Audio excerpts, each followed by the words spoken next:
Speaker Barak Mendelsohn. Barak is a professor of political science here at Haverford. He's been here since 2007. He's a native of Israel.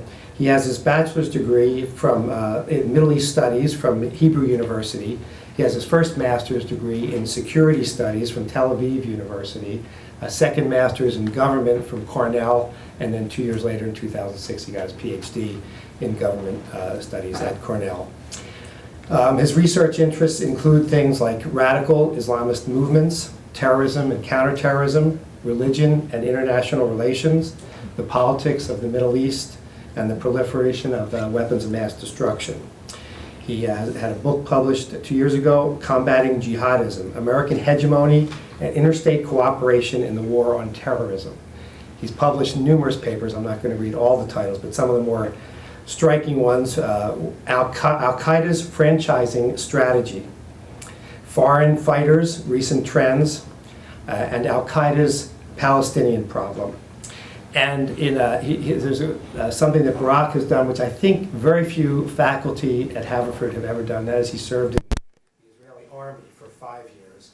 When he left, he was at the rank of captain, and he was involved in analytic, and I can't read my own handwriting here,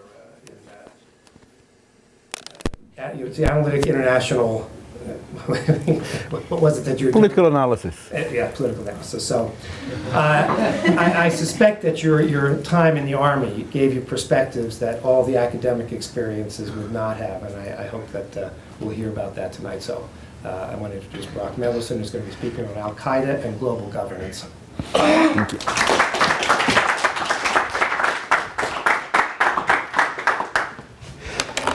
Well, thank you for coming. It's a great pleasure to be here, and yeah, current students, my first students in Haverford are here, so that's very exciting for me. I can't believe that it's been 4 years already. Oh, 3.5 years since you graduated, 4.5 years since I arrived here. So it's amazing how fast the time flies. I mentioned students that my former students here. I want to mention students that I have now and that helped me in preparing this study that I'm going to present to you. It's mostly Matt Siebel. He's currently doing a semester abroad in Morocco, but he was my main research assistant for this paper. The other two students that helped me were Rob Williams and Ryan Rubio, so it's important to give them credit. They did a remarkable job and were very, very helpful. In this talk, I'm going to try to explain or to try to analyze Al-Qaeda's perspective on global governance.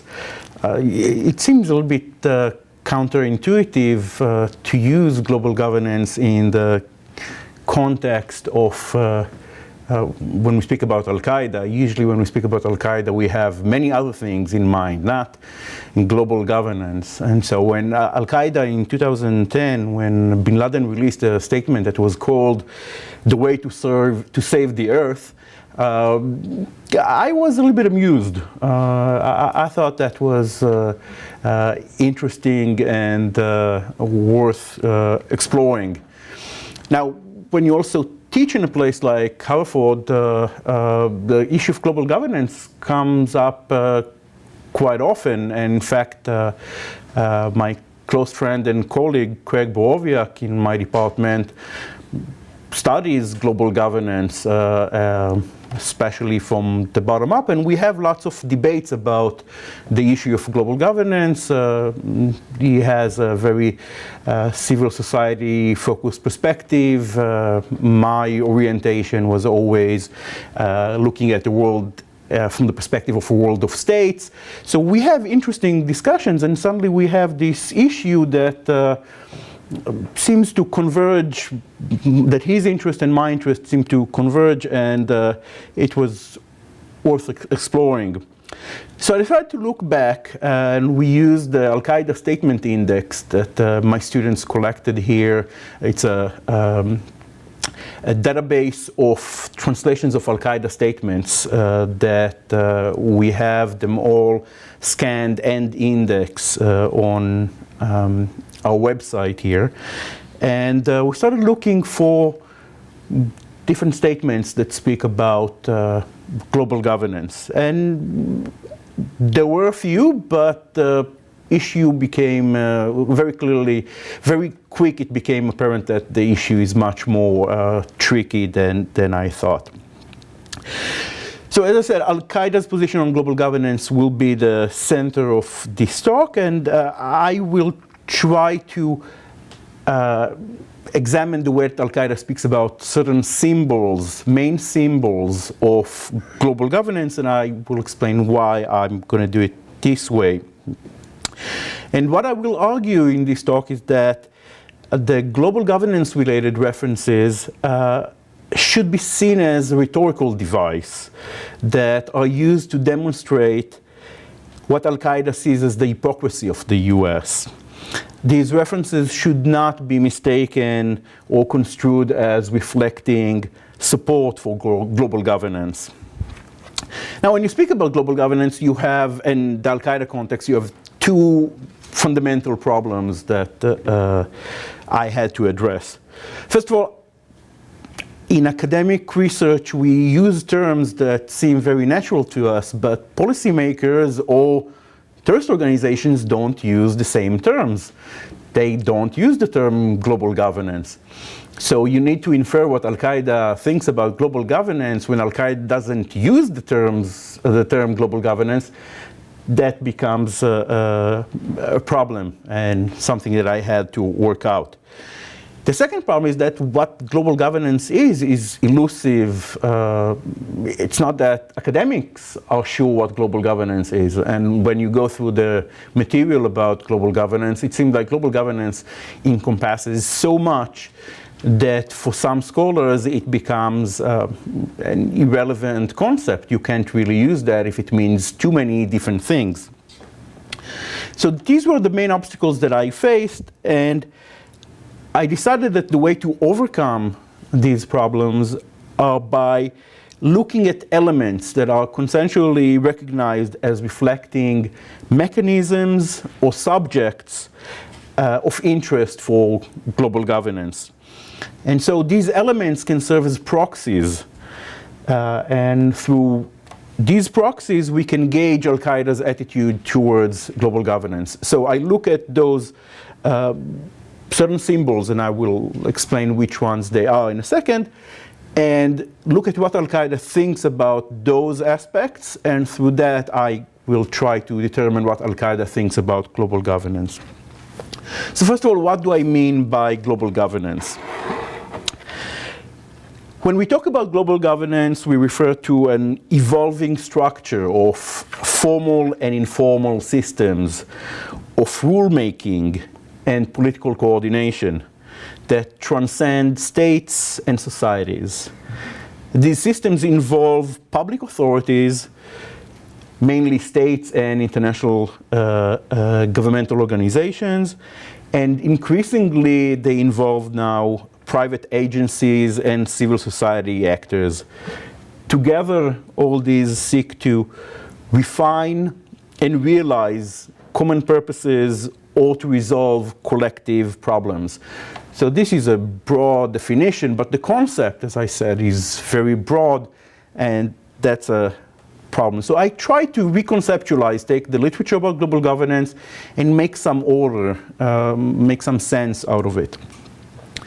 And I found that you can divide the conceptions of global governance to two ideal types, two main logics that lead the thinking about global governance. So the first one is a very functional, instrumental explanation. Why do we need global governance? Global governance is perceived as a response to problems and opportunities that states face in a globalized world, in new circumstances, new problems, new opportunities, and therefore you need new structures to face those issues. So global governance in this conception, the functional conception, is a way that you can overcome problems of collective action, the problem that each state has its narrow interest, and through global governance you can collaborate and achieve those goals that you seek. So this is one. This is the functional instrumental explanation. Then you have a different conception of global governance, completely different, a normative explanation for global governance. We need global governance because this is the best way to serve the human interest. So this is a completely different ontology. If in the first conception it was a world of states, this is a conception that puts the human being in the center. And the states are just a tool to serve the interest of individuals. Now, if humanity, under the current system, its interests are not served well enough, you need to seek an alternative, and global governance is perceived as the way that you can serve the interest of humanity in the best way. So global governance is the way to improve the human condition, keep states at check, because states can violate human rights, and advance those goals that all human beings share. Now, the different conceptions are just ideal types. There is a lot of space in between and lots of combinations. Now, the different conceptions of global governance also assign different importance to states, to non-state actors, and to the balance between them. So you have conceptions of global governance that are based on states. Then you have conceptions of global governance in which the state system completely dissolves. You have conceptions that non-state actors are prominent actors, others that they're not more than playing supportive role. So we have variation on that as well. So what do I do with all this mess? Because it seems like the concept is all over the place, which of course really helped me to laugh at my esteemed colleague that studies something that is just so up in the air. You mentioned the military experience gave me some sense of how things really work. I'm not sure about, well, it gave me something. We tend in the academia to forget sometimes how the real world actually works. You don't need to serve in the Israeli military to actually see how things work. You just need to leave campus. When I wrote my dissertation, I put it in DC. Life from DC seemed very different. I think I was cynical before I got to DC, but it does give you a very different sense, and so novel ideas get mixed with very difficult reality, and I think that's the important mix. So I decided that I'm going to go for proximate factors.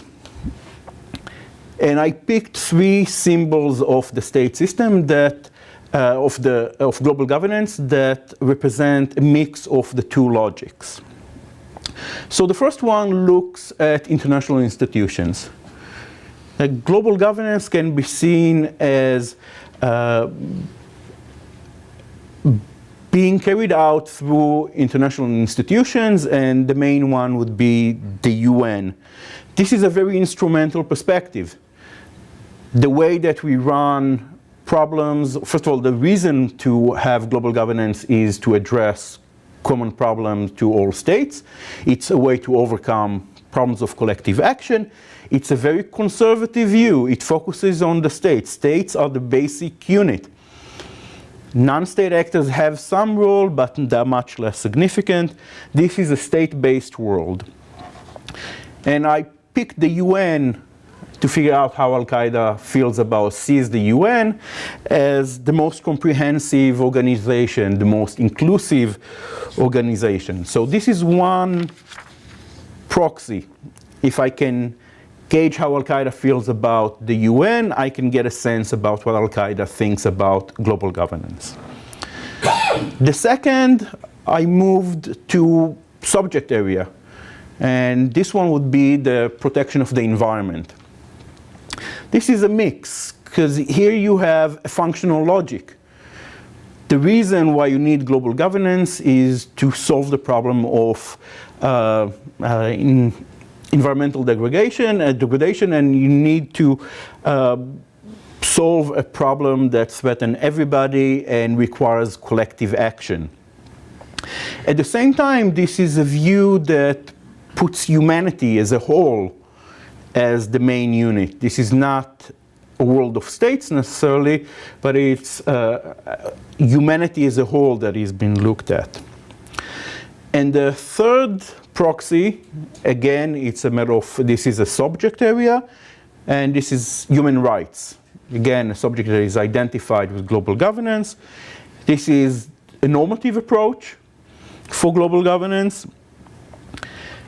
It focuses on the individual, it focuses on the collection of all individuals. It maintains that the rights of humans put limitations on what states can do. And those rights can even justify violating states' sovereignty.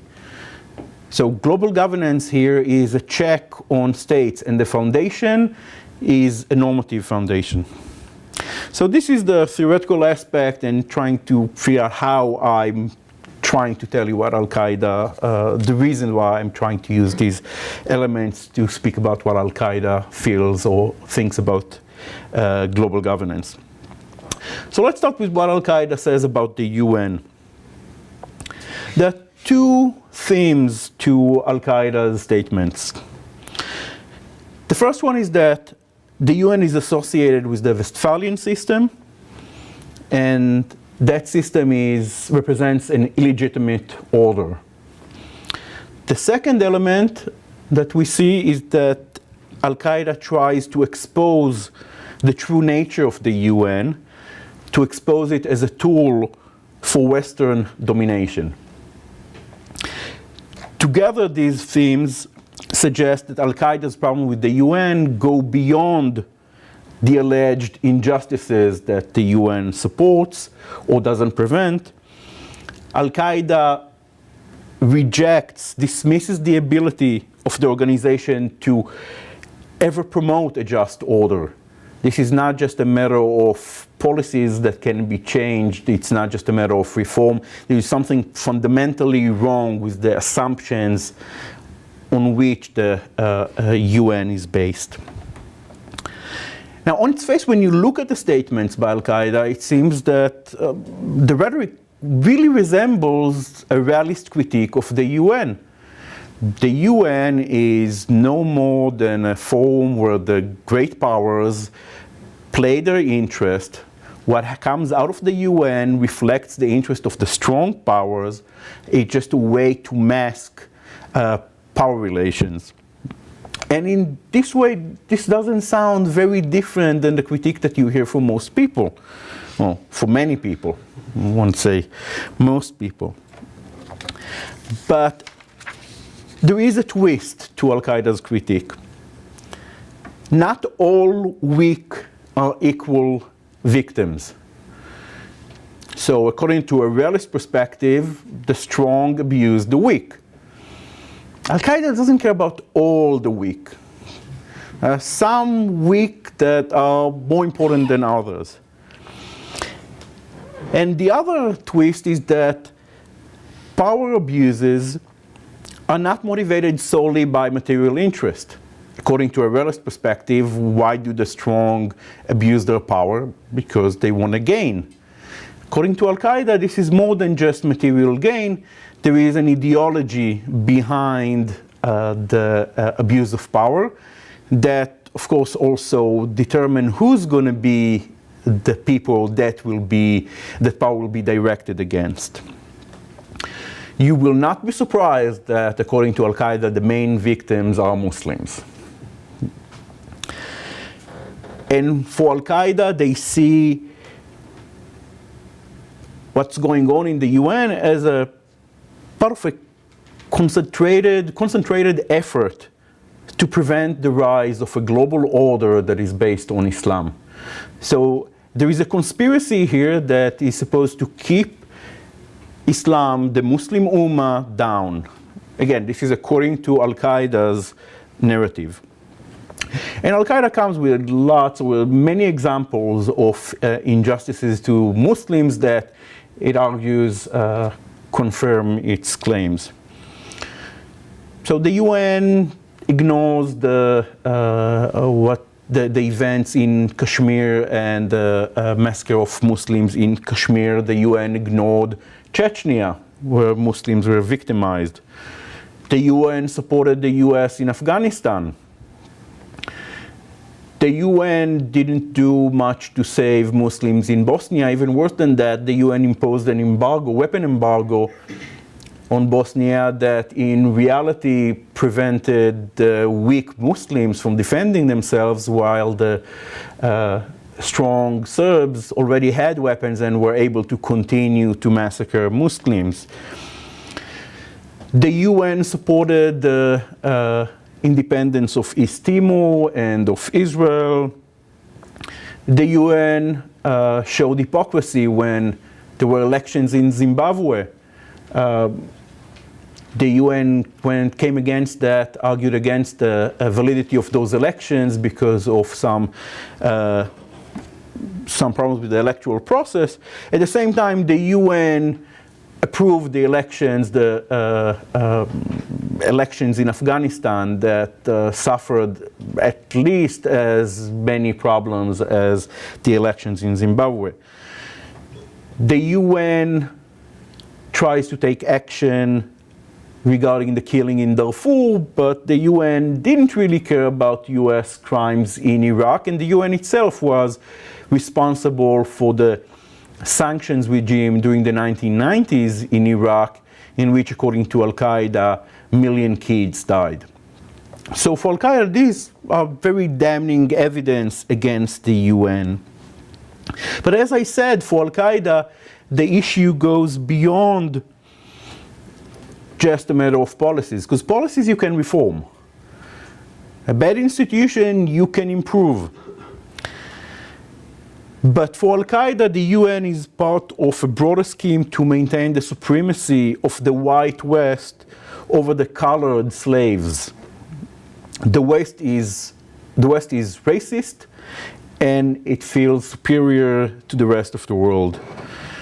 Ayman al-Zawahiri, currently the leader of Al-Qaeda, says the UN is a part of the Crusader kingdom, over which reigns the Caesar in Washington, who pays the salaries of Kofi Annan and his like. According to Al-Qaeda, the UN is also flawed because it is shaped by non-Muslims. Therefore, it reflects Western norms that are antithetical to Islam. Moreover, for Al-Qaeda, the UN is an organization that is founded on the primacy of states. As a result, it cannot be legitimate because only God is a legitimate source of authority. The division of the world to states is therefore inconsistent with the normative order that God ordained. This is an anti-Islamic conspiracy. According to Al-Qaeda, Muslims should live together under one political entity. So when you divide the world to states, you try to weaken the Ummah. You try to impose a foreign order on Muslims in order to prevent the rise of Islam. Al-Qaeda rejects the UN right or the UN authority to grant independence to states. This is just one of those rights that we commonly accept that the UN has. Al-Qaeda does not accept that. What actors can be recognized as states or not cannot be a matter of what states decide, but it's a matter of what God ordained. So, according to Al-Qaeda's interpretation of Islam, no territory that was ever Muslim can become un-Muslim. As a result, there is no way that you can approve independence, that you can give independence to Israel or to East Timor. This is just trying to steal a part of the Muslim Ummah. And this is, again, an act against the Ummah. Finally, Al-Qaeda also rejects the UN goals of limiting violence and promoting cooperation and coexistence. And I think it's worth, I want to read you a paragraph from a statement by Abu Yahya al-Libi, one of the few remaining leaders of Al-Qaeda. They tend to die young. So he said, it's a statement from 2008. Then the duty of the nation of Islam is not to go along with the non-believing nations, to sweet-talk them, to work to please them, to try to find common ground with them, or to search for the basis of coexistence that brings them together, or to expend efforts and waste one's whole life trying to convince them to accept reality and surrender to it. We were not created for that. Nor were we ordered by this. God created us and brought us so that we can transform whomever He wants from worshiping people to worshiping God, from helplessness to hopefulness, and from the injustice of other religions to the justice of Islam. He sent us with His religion to His creation for us to invite them into it. For those who accept this from us, we accept this from them. For those who refuse it, we will fight them to the end. That's an interesting statement, to say the least. So this is Al-Qaeda's position about the UN. Let's move to the environment. Al-Qaeda was quite slow to interject itself to the debate on environmental change. In 2002, there is a message to the American people in which bin Laden gives a long, almost funny statement about why we hate you, what the problem that we have with the US. And it's a long list, relates to gambling and many things. So one of the things is that the US destroys the environment and then doesn't sign the Kyoto Treaty. But this is just a tiny, really small segment of that statement. Only in 2007 we see again a reference to environmental issue. This is actually the first statement that really elaborates on this issue. A few statements followed in subsequent years.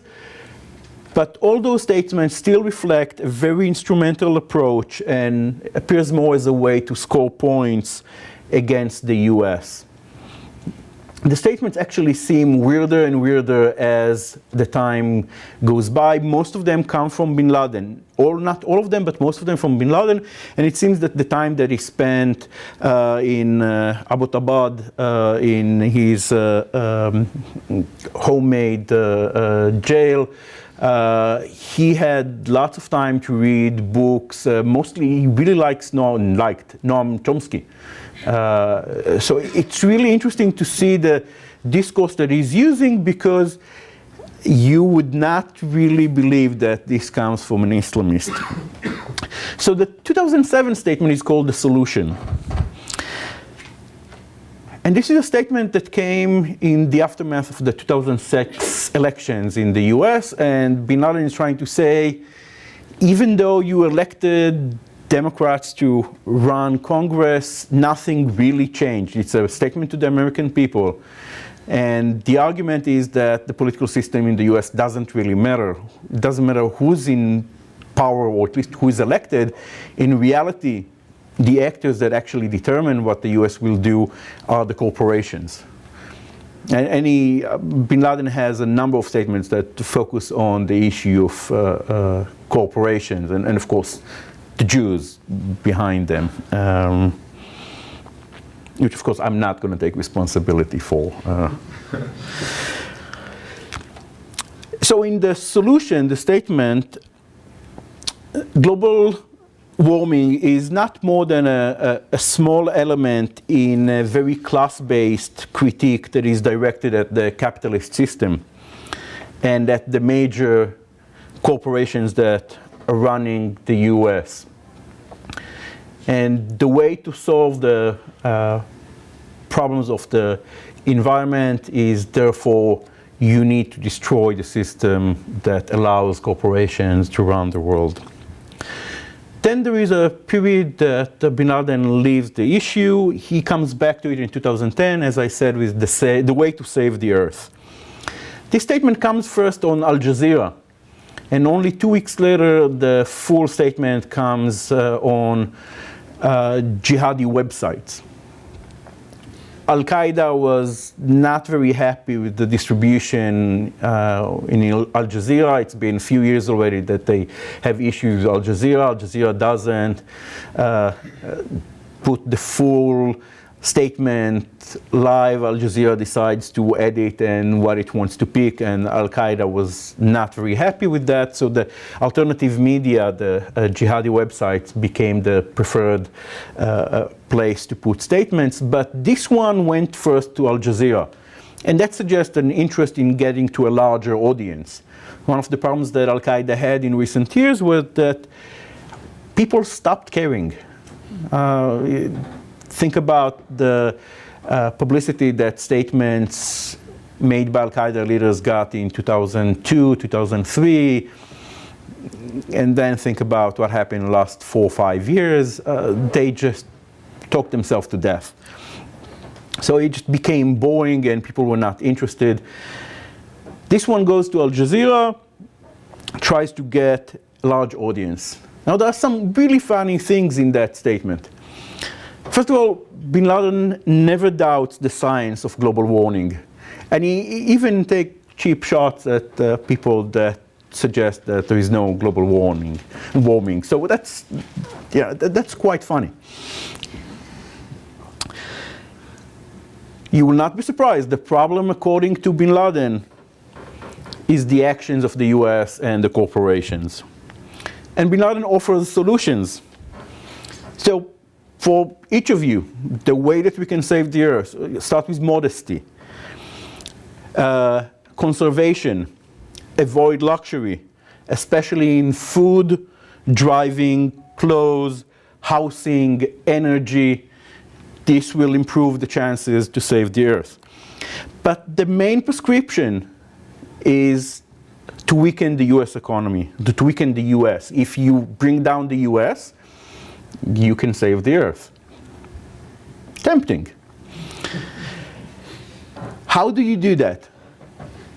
Economic boycott. If you boycott US products, factories will close, much less pollution, save the earth. Stop using the dollar, bring down the US, save the earth.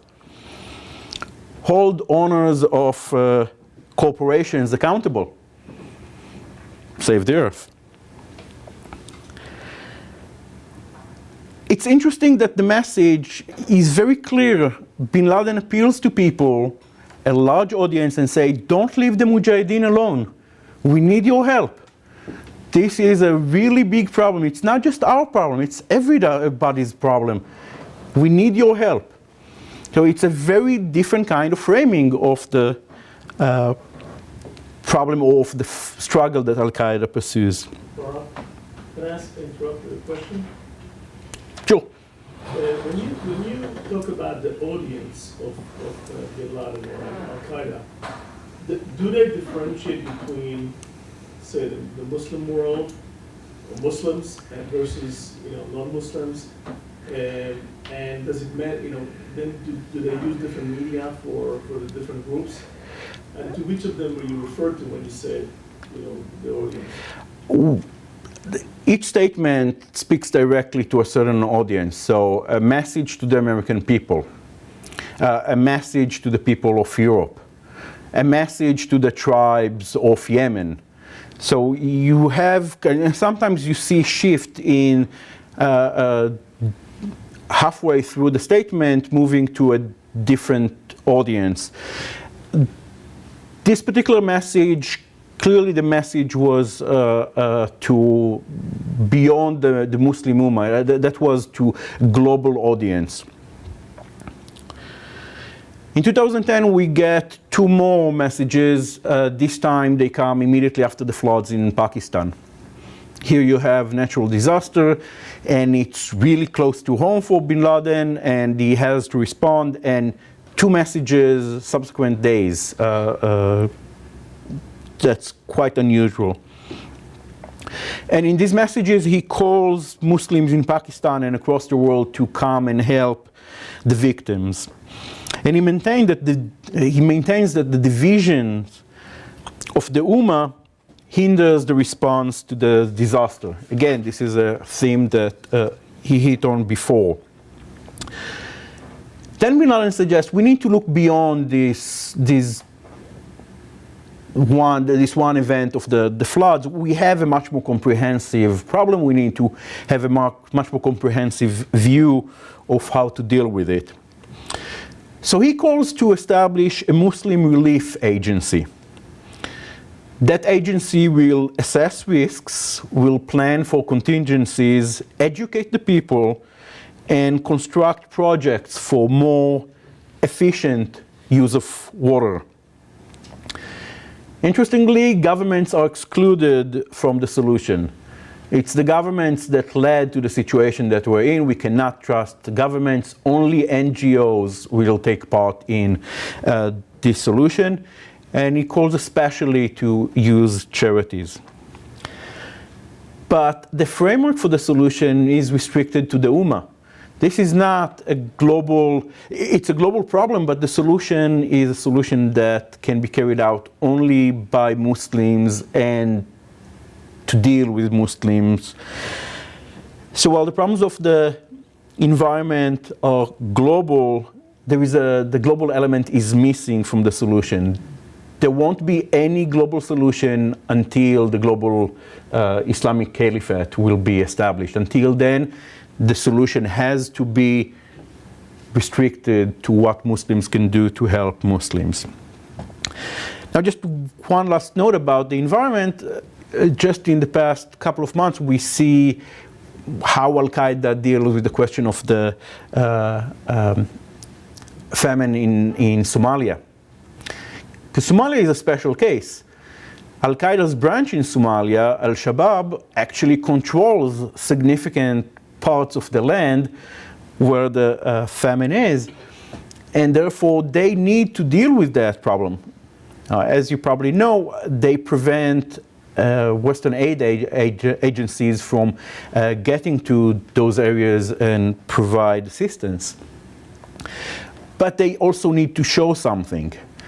So almost every week we see statements and videos by Al-Shabaab showing how they distribute food and clothes and assistance to poor Somalis. About 2 weeks ago, there was a videotape that showed an Al-Qaeda representative, actually an American apparently, a new figure, we're not familiar with him, that on behalf of Al-Qaeda, he is Al-Qaeda's representative in Somalia, and on behalf of Al-Qaeda, he provided food and clothes to the people in a certain camp, and this is, they have pictures of him and a representative of Al-Shabaab, and a real exchange of aid from Al-Qaeda, and it's very new. Al-Qaeda never did anything like this, but this is Al-Qaeda trying to get into the new spirit of assuming responsibility, or at least showing itself as if it's assuming responsibility, not just preaching, but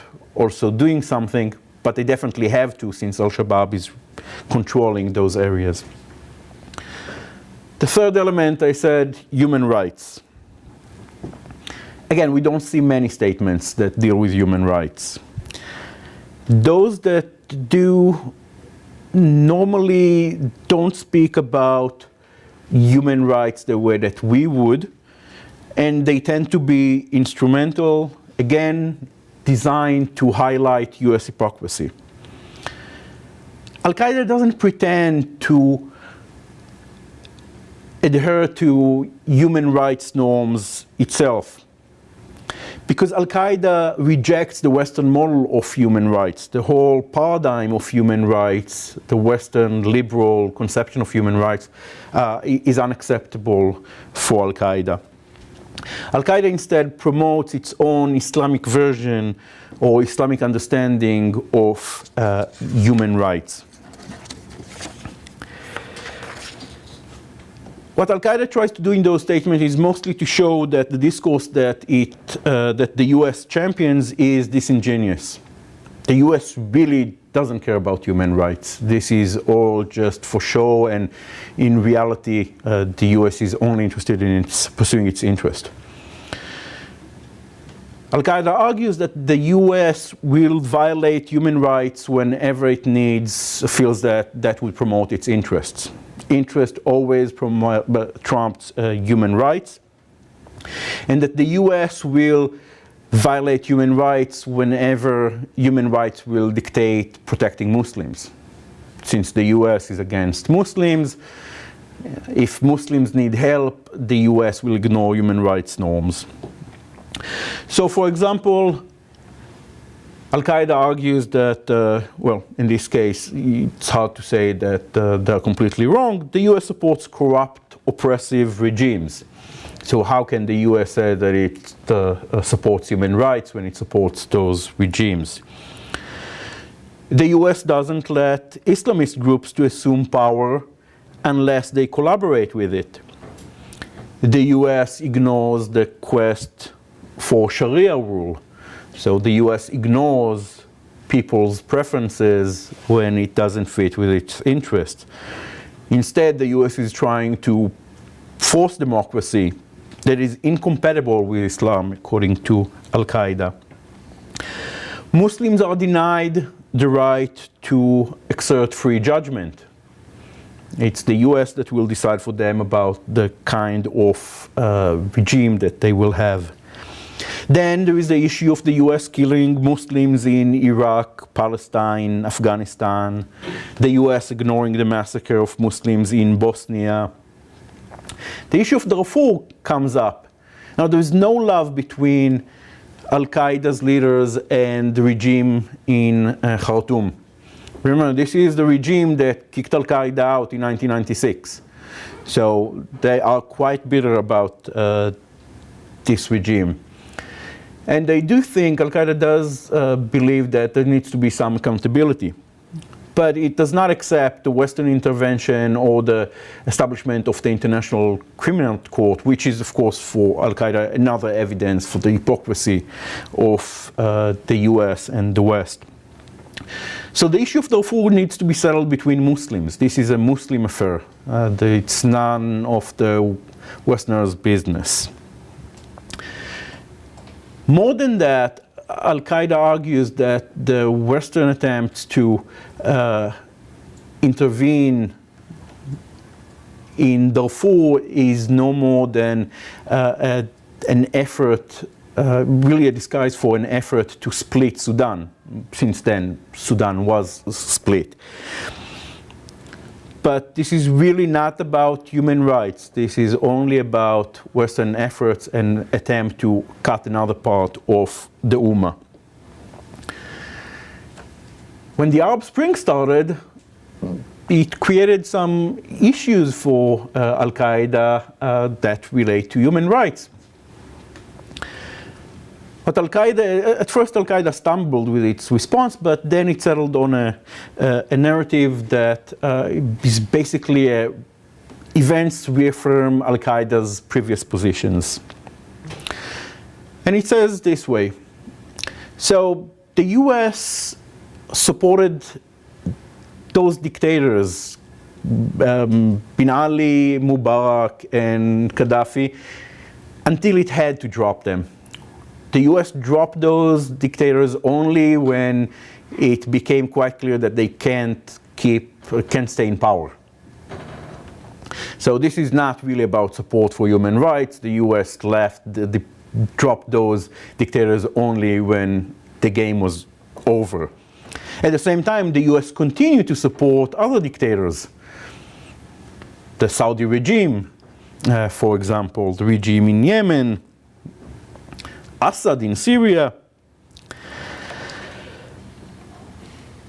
Then Al-Qaeda is warning that the US is trying to steal the fruits of the revolutions. It warns the people. So be careful. The US and NATO don't do favors. They don't do anything because they have a principled position. It's going to come with a price. It's especially a warning about NATO intervention in Libya. Trying to warn the US is going to steal the fruits of your revolution. It just wants to make sure that those in power would be, the new people in power would be friendly to US interests. And it tries to warn that the US will do anything it can to prevent the rise of an Islamic state instead of those dictators, and will not let the people choose to be run by the Islamic law. But Al-Qaeda's critique in the issue of human rights go beyond just the hypocrisy of the US. Yes, the focus is definitely the hypocrisy. But we need to understand that the fundamental conception of human rights, the liberal conception of human rights, is unacceptable to Al-Qaeda. In Al-Qaeda's perspective, human rights in the Western version prescribes no limits to behavior, and it ignores morality altogether. That's why it allows perverse sexual behavior, gambling, alcohol consumption, the use of women as merchandise. So what the US sees, or what the West sees as human rights, that can't be human rights. This is not the way that Islam will see human rights according to Al-Qaeda. Only the Sharia, the Islamic law, will provide appropriate boundaries for freedom and human rights. The concept of human rights must stem from the Islamic scriptures only. And there is no room for negotiations on human rights. You can't try to negotiate the Islamic conception of human rights with a Western liberal conception of human rights, because you cannot negotiate the divine will.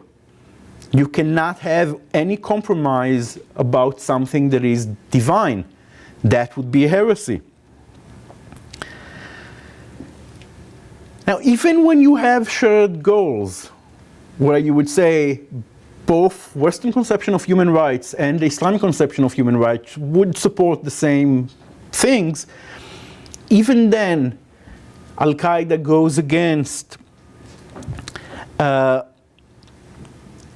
any kind of collaboration with the West, because the starting point has to be the Sharia. Otherwise, you legitimize an un-Islamic system of rules.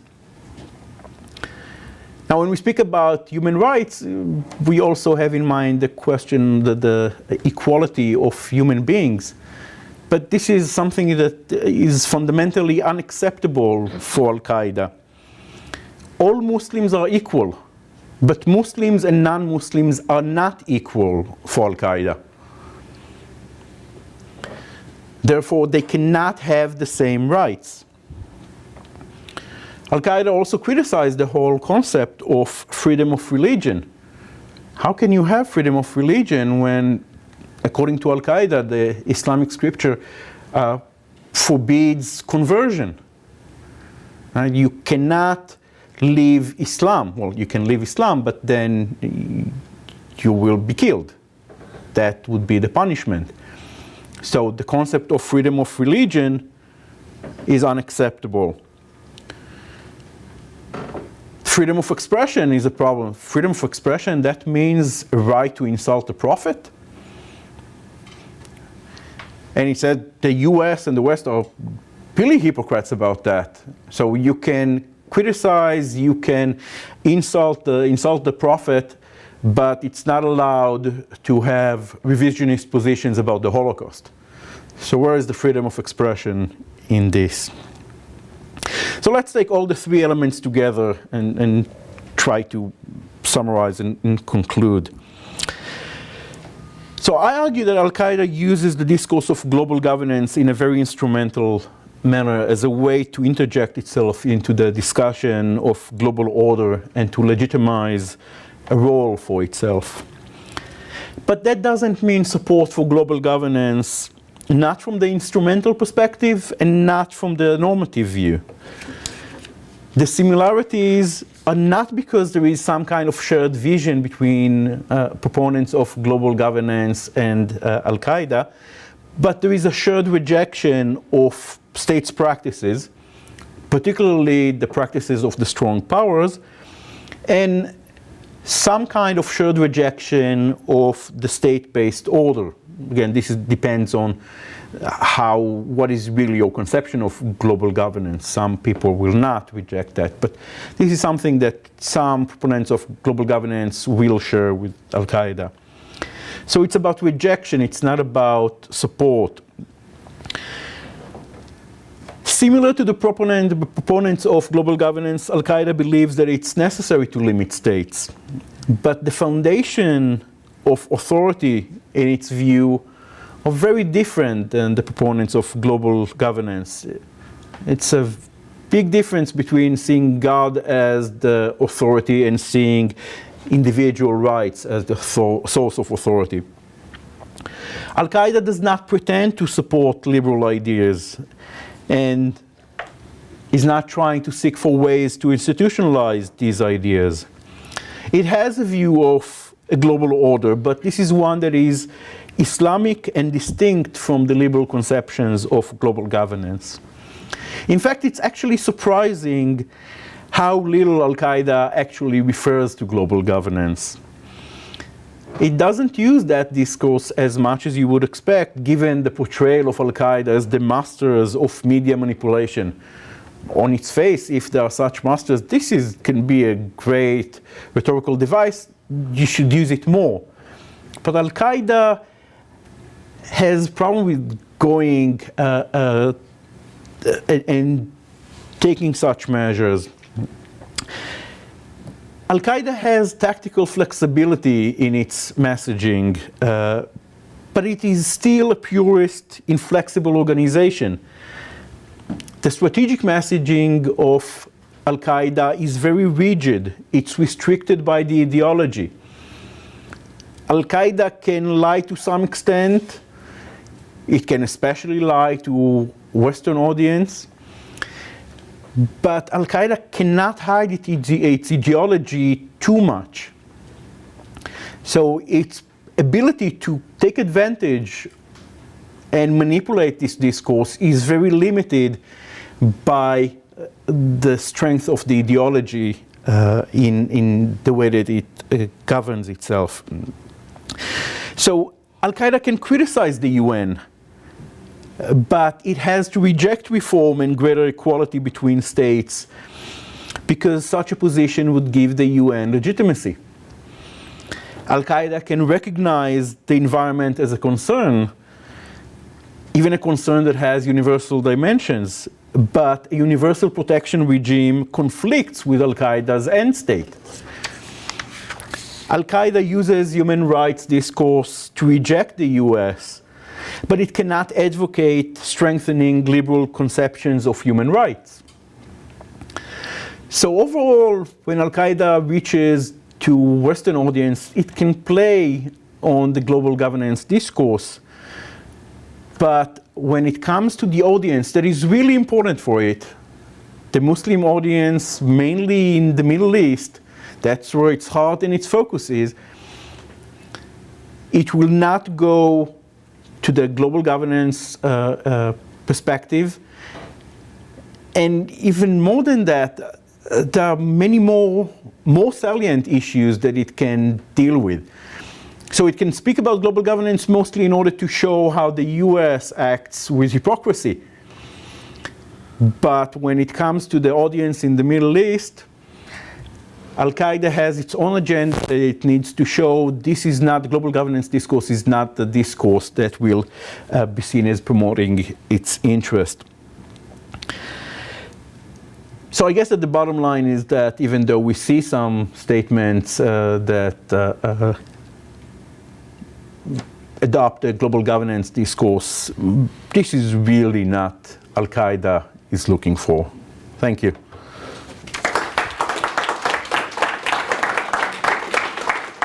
Any questions? Sure. Let me start.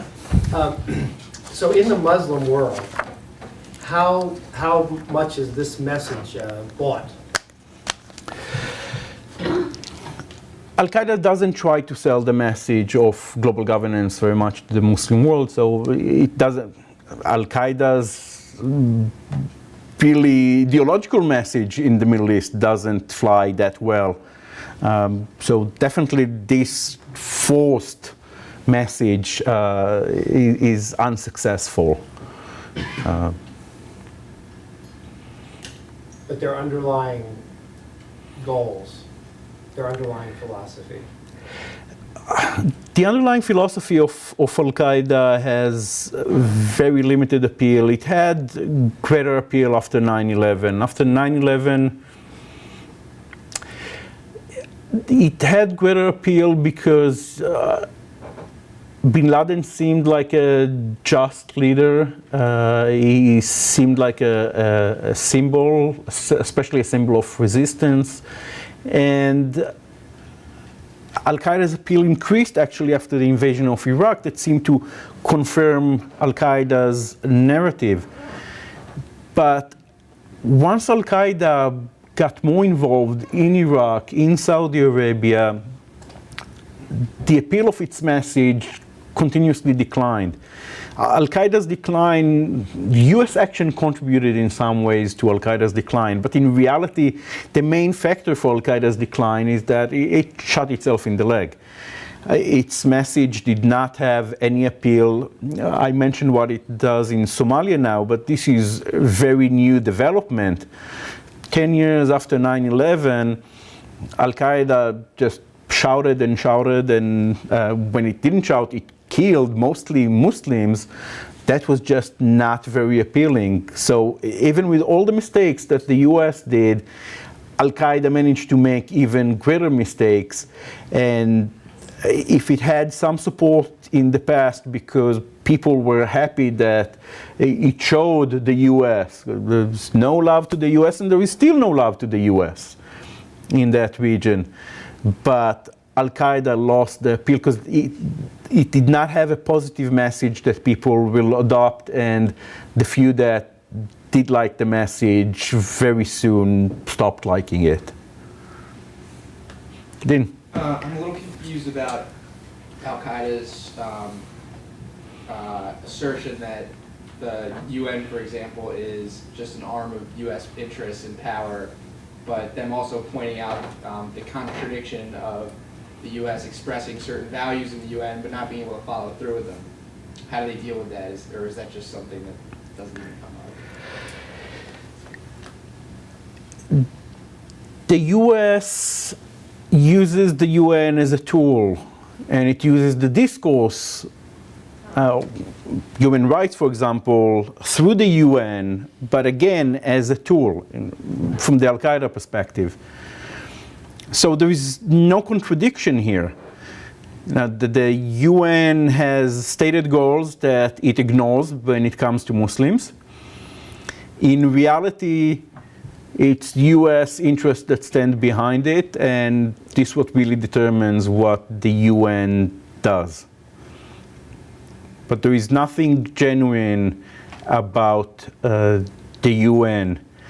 Even if there was something genuine, the Al-Qaeda cannot accept it because still the foundation is a state-based organization, and that goes against the basic view of how Al-Qaeda thinks that the world needs to be organized.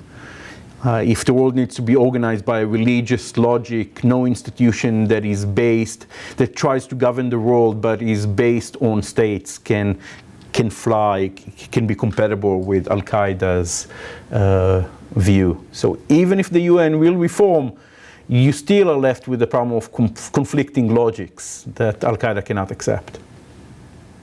Yes? Do you think that Al-Qaeda's position on global governance, which is arguably, and like you say, pretty contradictory. Would you say that it's helping Al-Qaeda's cause or actually hindering it moving forward? I think it's probably insignificant.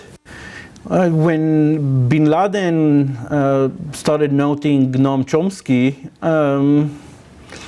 and he started speaking about the corporations and how they rule the world, yes, I'm sure that there were some people that said, wow, he got it exactly right. But this is not really a message that mobilized people in the West. And I think that if you want to mobilize even Muslims in the US, events in Iraq were a much better factor in generating jihadi activity in the US than the way that the corporations abuse people all around the world.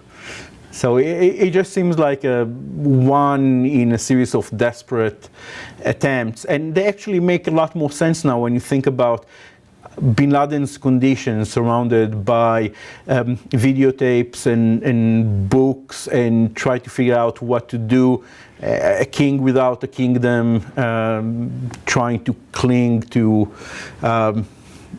his glory that has tremendous plans that go nowhere. Yes?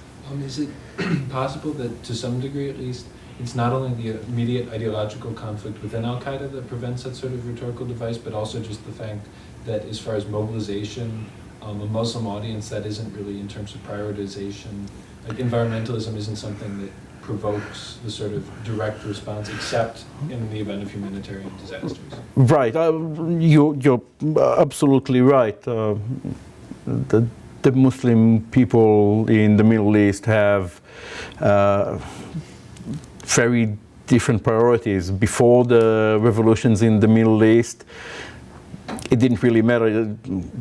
People in the Middle East, let's say that environmental issues were the least of their worries. That was not very appealing. After the revolutions, even less so. So it's if you want to appeal to Muslims in the Middle East, you have so many other things that are so much more salient. And indeed, we have in our database over 300 statements, probably closer to 400 statements. The number of statements that make references to things that relate to global governance. Remember, I said we can't even find things that are exactly global governance. That number is really small in the greater scheme. What's interesting about it is that it gives you an opportunity to see the way that Al-Qaeda's ideological rigidness limits the way that it can even manipulate try to manipulate the discourse. Because we have an image that was really promoted by the media. Al-Qaeda was supposed to be so much better than they really are. They were such a successful organization. They were media masters. You look at this desperate attempt to try to use global governance, and this is quite lame. Yes? When you talk about media, Al-Qaeda's use of media, you mentioned Al Jazeera. What about Jihad.com? How effective is that for getting out their message? Well, Jihad.com, there are plenty of jihadi websites. When I started following Al-Qaeda, Al-Qaeda had its own website, alnida.com. And a few weeks after 9/11, there was some kind of lapse, and Al-Qaeda did not renew its. Now, what happened was that somebody in the US that operates porn websites took control over all those domains, took all those domain names. So, and he put an American flag, and it was hacked, tracked, and owned by the US government. So after that, Al-Nida came up in the backsides of some websites. So you go to a legitimate website and you search in it, and suddenly you have alnida.com showing up. That lasted for a few months because there was a continuous war about the domain names. And then Al-Qaeda gave up on that and didn't need it anymore, because now you had all those supporters establishing forums, and websites are no longer the main location where you get the information. So now you have forums. Even then, the war continues. So I think it was in 2008 when intelligence services, just on the eve of, I think it was the 7th anniversary, I think it was 2008, they managed to infiltrate and then bring down the main forums for Al-Qaeda, and actually to prevent the release of the special video for 9/11, the big celebration of 9/11. And some of those main forums never really recovered.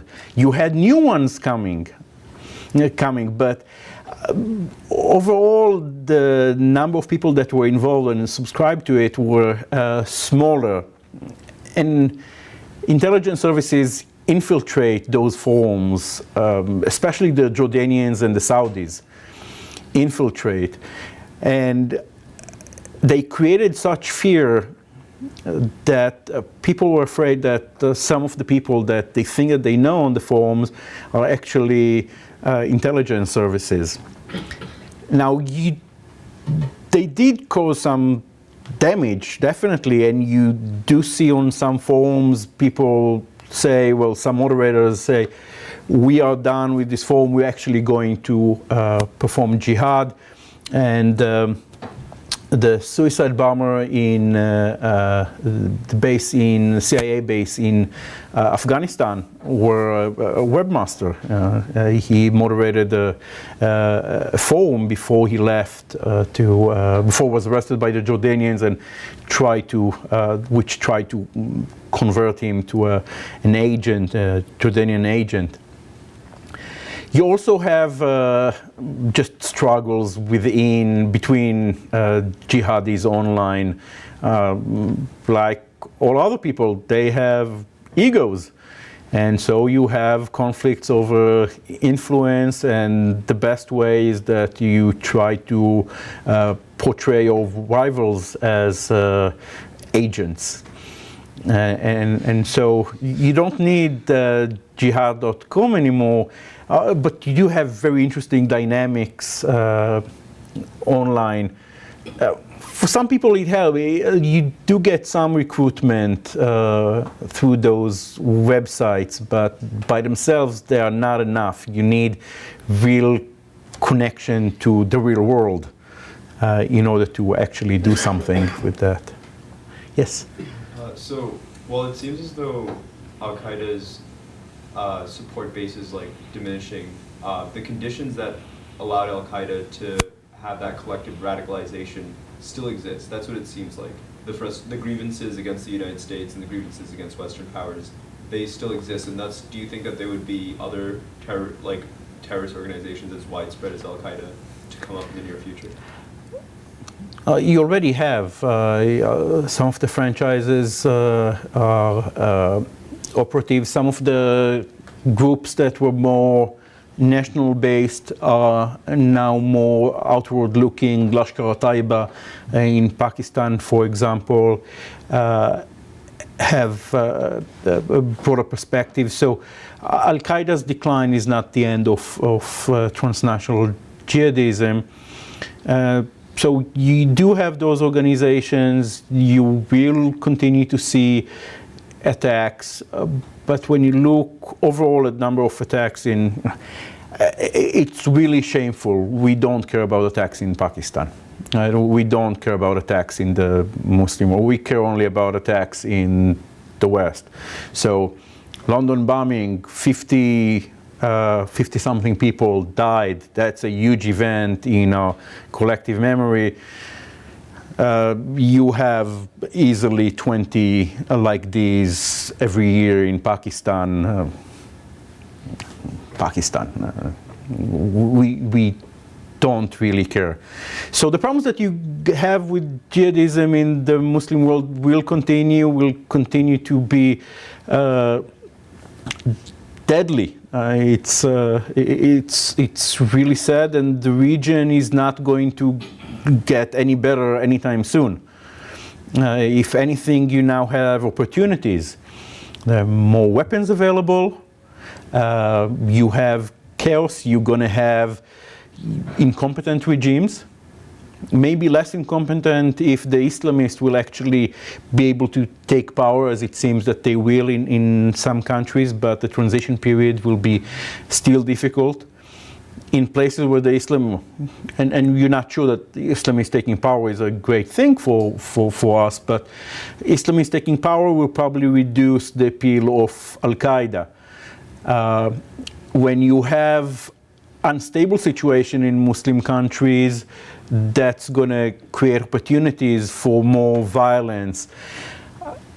So these things will continue. The US will continue to be a target, but probably less so than in the past. If you look at Al-Qaeda in the Arabian Peninsula, they had three different directions, basically three different orientations at the same organization. So you have the Al-Qaeda in the Arabian Peninsula was reestablished in 2009 in Yemen. In 2003 you had Al-Qaeda in the Arabian Peninsula in Saudi Arabia, and the Saudis crushed them. Then in 2009 a few operatives from Saudi Arabia joined operatives in Yemen and established Al-Qaeda in the Arabian Peninsula. And you have three orientations. One, the Saudis that want to go back and attack in Saudi Arabia. Then you have the foreign contingency, Anwar al-Awlaki, Samir Khan, that are interested in attacks abroad, mostly against US targets. And then you have most of the members of Al-Qaeda in the Arabian Peninsula are focused on Yemen. And at this point, they have actually an opportunity. There is an insurgency going on. Yemen is a big mess, and you have about 4 or 5 at least different kinds of forces fighting. Al-Qaeda in Yemen took control over parts of 3 different provinces. So they are much more focused in insurgency, in guerrilla fighting, to gain more territory within Saudi Arabia. So terrorist attacks in the West or against American targets are less important. Of course, as you attack them more, they have an incentive for revenge, but their capabilities, they would probably prefer to use that for the more important goals that they have in Yemen. As for the US is not going to be attractive anytime soon. And even if the US will regain some of its attractiveness, there will still be enough people that will not be happy with the US.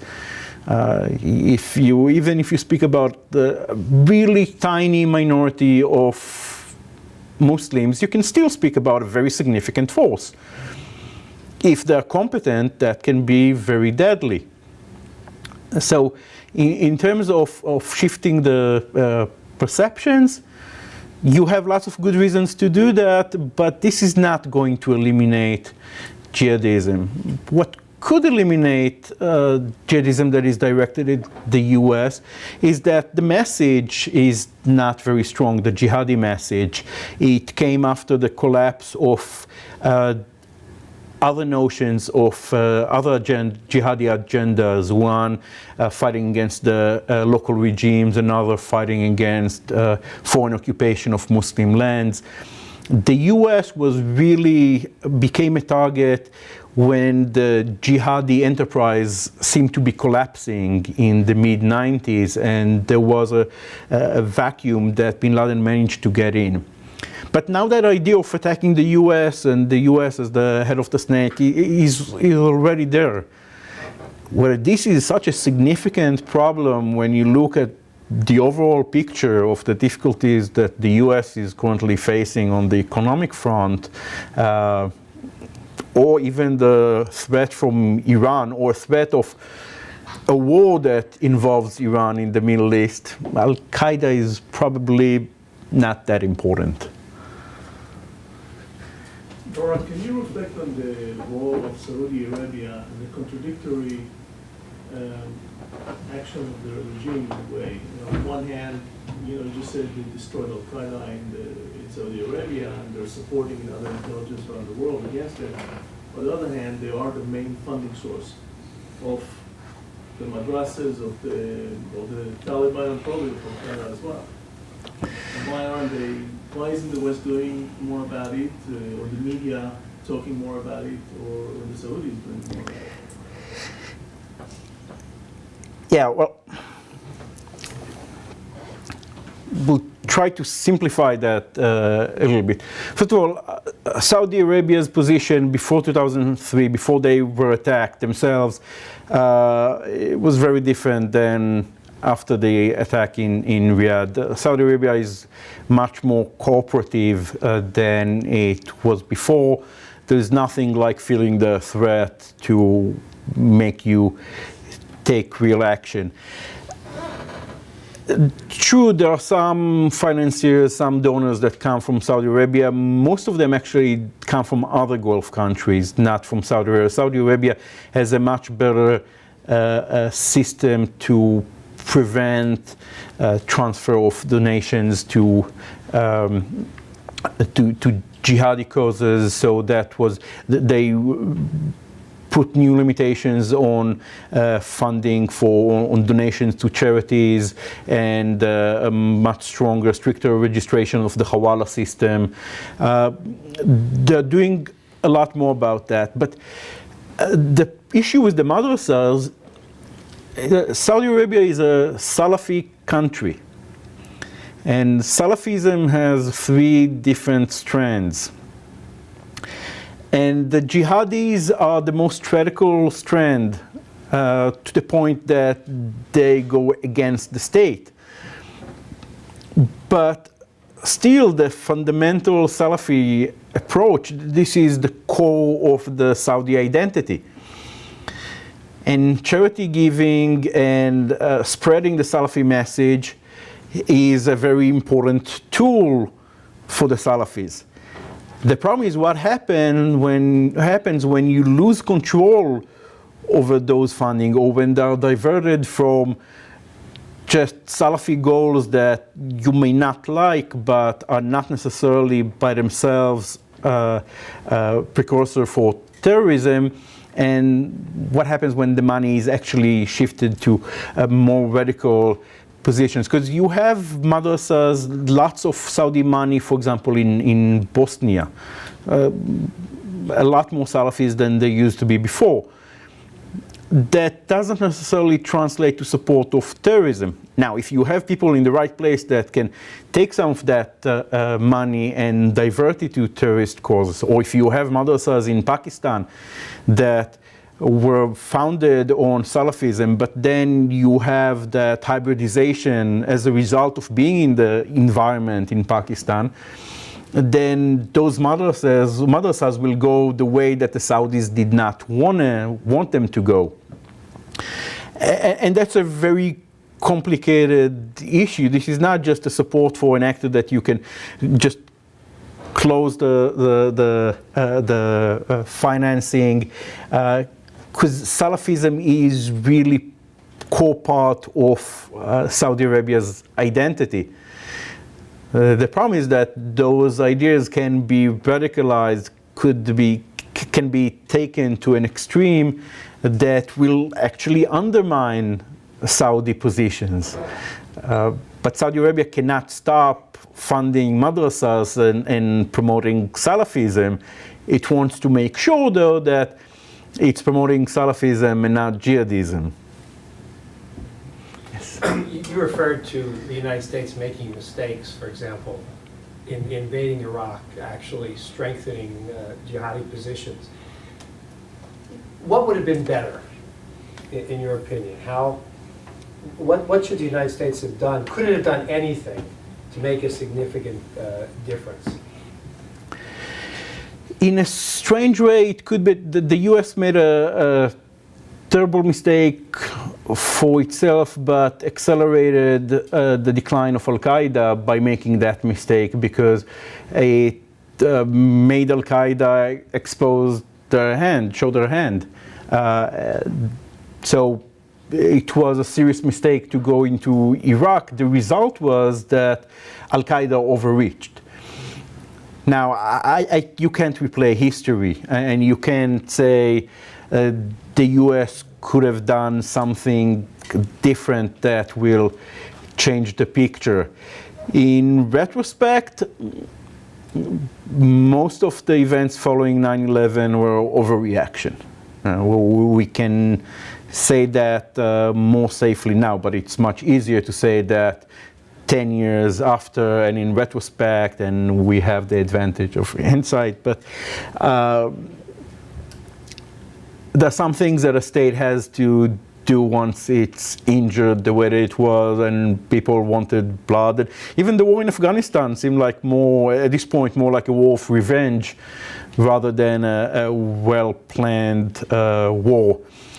I can just say that if you are going to respond to terrorist attacks and you're going to use your forces in a big way, it would have been better if the US actually had a plan.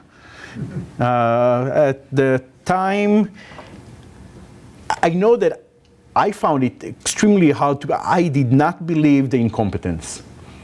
I could not imagine that you can go on such enterprises with so little plan. I gave decision makers some benefit. I was wrong, but I just could not imagine that you go for such a war. And if you look at what happened with it, there was really no planning. It was sort of things will somehow miraculously work, but there was no plan. So starting to fix and coming up with alternatives, the hundreds of decisions that the US could have gone in a different way. I'm not sure that they would have changed the whole picture.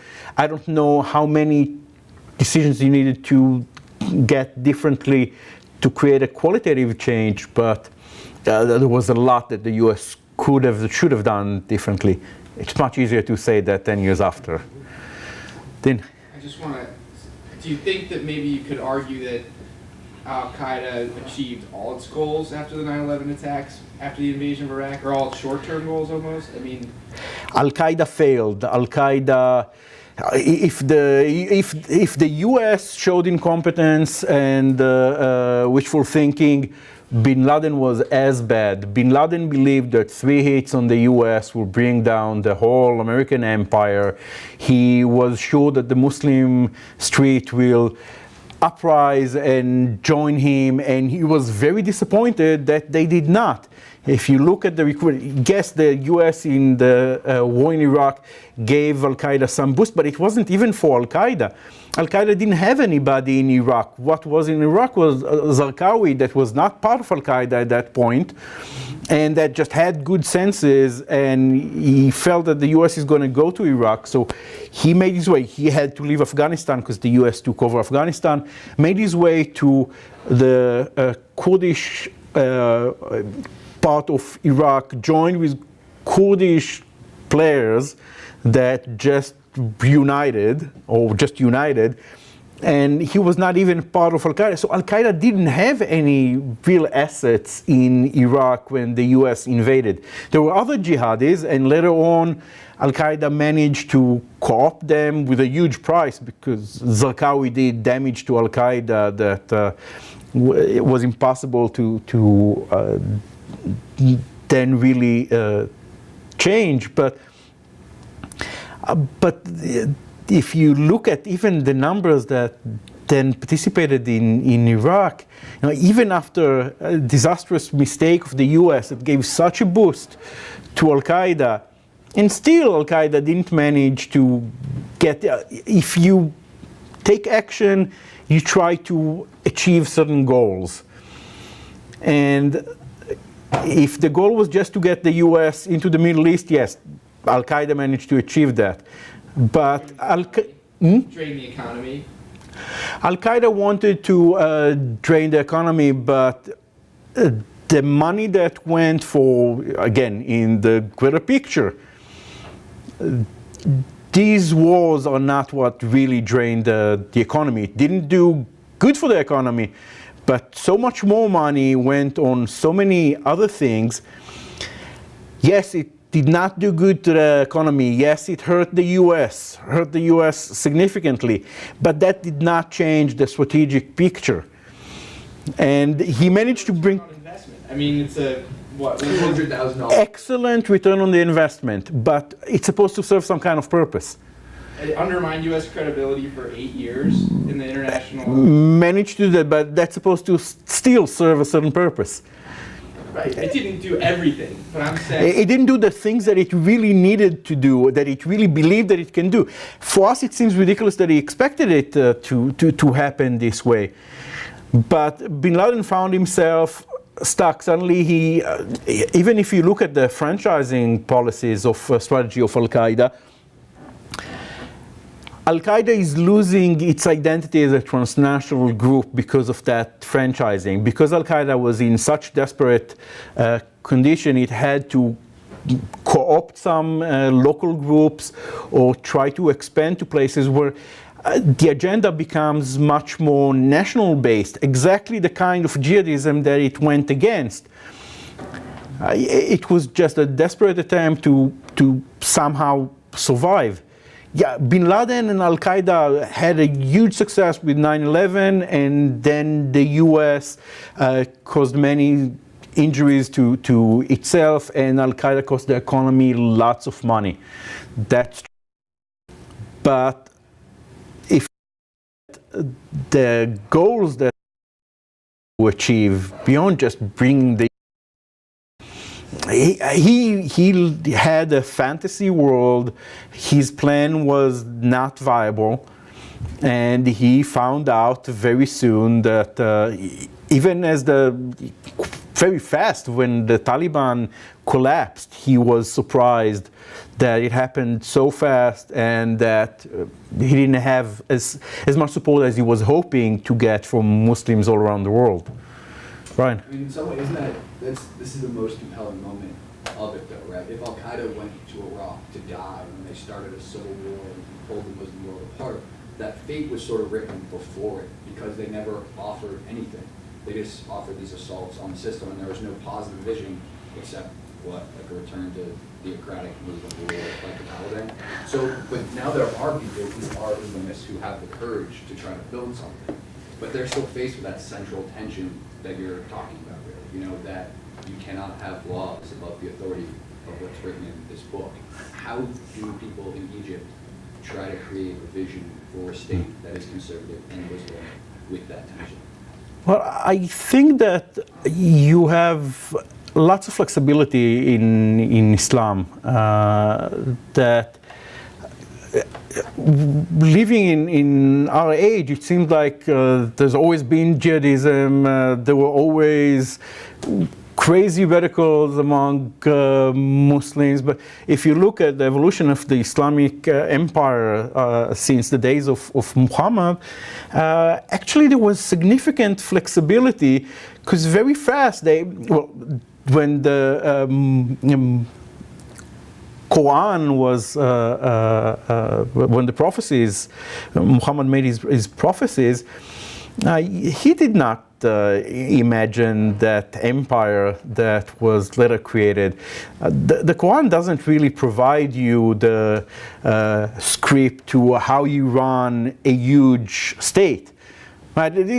All these developments came much later on, so very fast Muslims found themselves having to try to bring together the vision that was not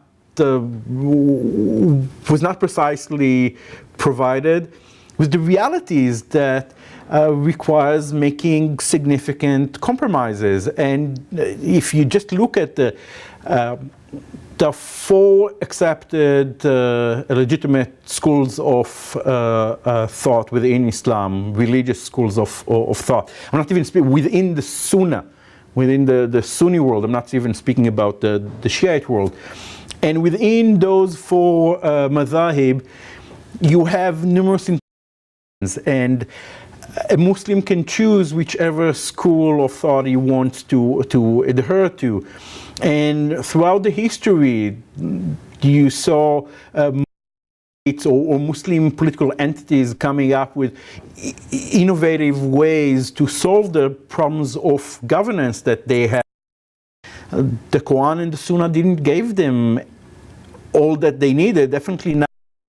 You move in time and technology changes, realities change. And there is lots of flexibility. Now, Al-Qaeda, and it's like reject all those alternative explanations or alternative interpretations of Islam. Yes, you will still have those basic, what seems to us like contradictions between running a state in an international system and the logic that gives superiority to God. But there are some conceptual ways that you can separate the realm, the realm of God from the mundane life. There will always be these kinds of tensions, but there is room for creativity. Now, whether this is going to be a state that you would like to live in, probably not. Knowing you, definitely not. You would like to visit, but it's not necessarily a problem. Eventually, regimes get to power and they need to govern.